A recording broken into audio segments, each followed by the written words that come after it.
با عرض سلام خدمت تمام عزیزان. امروز ما داخل این ویدیو قصد داریم دو تا از داستان‌های حماسی منطقه بلوچستان رو معرفی کنیم و به توضیح اونها بپردازیم. حقیقتش سرزمین کهنی که همکنون داخل دنیای حال حاضر سرزمین بلوچستان نامیده میشه، نه تنها از حیث تاریخی و قدمت سرزمینی غنی محسوب میشه، بلکه به واسطه حضور تمدن‌ها و جوامع انسانی که در طول تاریخ در این منطقه حضور داشتن، حاوی داستان‌ها و قصه‌های زیادی هم هست که البته به واسطه فرهنگ غالب منطقه و روحیات غالبی که مردم منطقه در طول تاریخ داشتن، بیشتر داستان‌های منطقه بلوچستان داستان‌های رزمی و حماسی هستند که داخل هر کدوم شخصی دلاور و جوانمرد از مردم منطقه داستانی رو داره که نهایتاً باعث میشه در یادها بمونه. داستان اول داستان میرکنبره. شخصیت اصلی داستان میرکنبر یعنی خود کنبر شخصیه که اهل روستای بند از توابع بخش ایران شهره. همچنین به مهربانی و جوانمردی و انسان دوستی شهرت زیادی داشته. این داستان در واقع مربوط به زمانیه که بلوچستان تحت نظر انگلیس اداره می شده و مستعمره انگلیس بوده تا حدی. در این زمان شخصی به نام مهراب خان که از سردارهای بلوچ و اهل سراوان بوده، به روستای میرکنبر حمله میکنه و تعداد زیادی از دختران و زنان رو هم اسیر میکنه و همراه خودش میبره. در این زمانی که اهالی روستا به سمت میرکنبر میان و به واسطه قدرت و جوانمردی که اون داشته ازش خواهش میکنن سرپرستی قسمتی از جوانان و دلاوران روستا رو بر عهده بگیره و برای بازپسگیری ناموس مردم راهی بشه. کنبر هم قبول میکنه، اما قبل از این که راهی سفر بشه به خونه میره تا با پدر و مادر خودش خداحافظی کنه. پدر و مادرش به اون میگن تا زمانی که دختران و زنان اسیر روستا رو پس نگرفته هرگز به خونه بر نگرده. همچنین کنبر خودش به واسطه رسمی که در زمانهای قدیم داخل منطقه جاری بوده، همسر خودش رو که به تازگی با اون ازدواج کرده بوده طلاق میده، چرا که نمیخواسته همسرش بعد از اون داخل بلا تکلیفی بمونه و به اون میگه که چنانچه از سفر بازگرده و به سلامتی برگرده دوباره با هم ازدواج میکنن و اگر که برنگشت اون میتونه دوباره ازدواج بکنه. کنبر با جوانان روستا حرکت میکنه و راه رو بر مهراب خان میبنده. مهراب خان که دچار دلهره و هراس میشه به کنبر پیشنهاد میده که غنایم و هر اونچه که به دست آورده رو با اون تقسیم میکنه به شرط اینکه اون بیخیال بشه. اما کنبر در جواب به اون میگه که اتکگان دیر و خستگان ما توهار گوین دست بستگان مهراب هومنان ریچا مستگان چوکتی کف کنان و چاکدن، که به زبان فارسی میشه که من از راه خیلی دور و درازی اومدم و خستم و تو خواهر مادر من رو دست بسته داری میبری. ای مهراب خونت رو مثل شیر میریزم و مثل خیار و هندوونه به 2 نیمه تقسیمت میکنم. در ادامه کنبر و جنگجوهاش به مهراب خان جورش میبرن و موفق میشن که زنان و دختران رو از صحنه نبرد خارج کنن و به روستا برگردونن.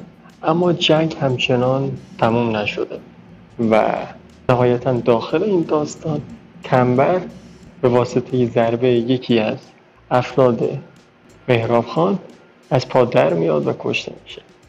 اما همه اینها نشون دهنده احترام و جایگاه بالای زن و حرمتیه که داخل جامعه اون زمان داشته.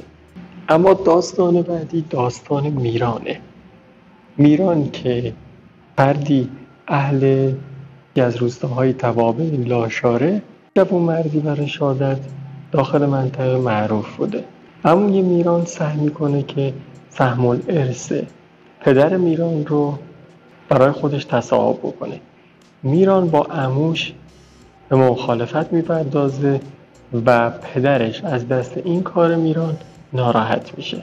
یعنی حتی با این که عموی میران داشته به برادر خودش خیانت میکرده، اما باز هم احترام به بزرگتر و احترام به ریش سفید اولویت داشته نسبت به گرفتن حق و این چیزیه که بسیار داخل منطقه در گذشته رواج داشته و امروزه هم توسط بسیاری از افراد بهش تاکید میشه، هرچند که رعایت کردنش کم رنگ‌تر شده.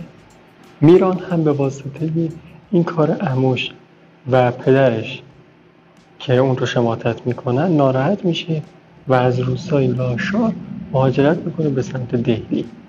در دهلی به دربار پادشاه میره و اونجا فرماندهی قسمتی از ارتش پادشاهی هند رو به دست میگیره.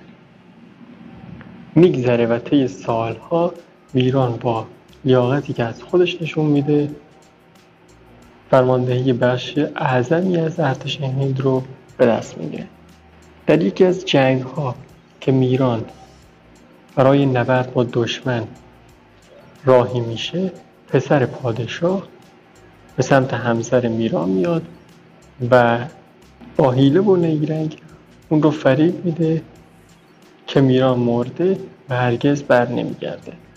نهایتاً بعد از فریب دادن همسر میران اون رو قانع میکنه تا به ازدواج هم در بیان.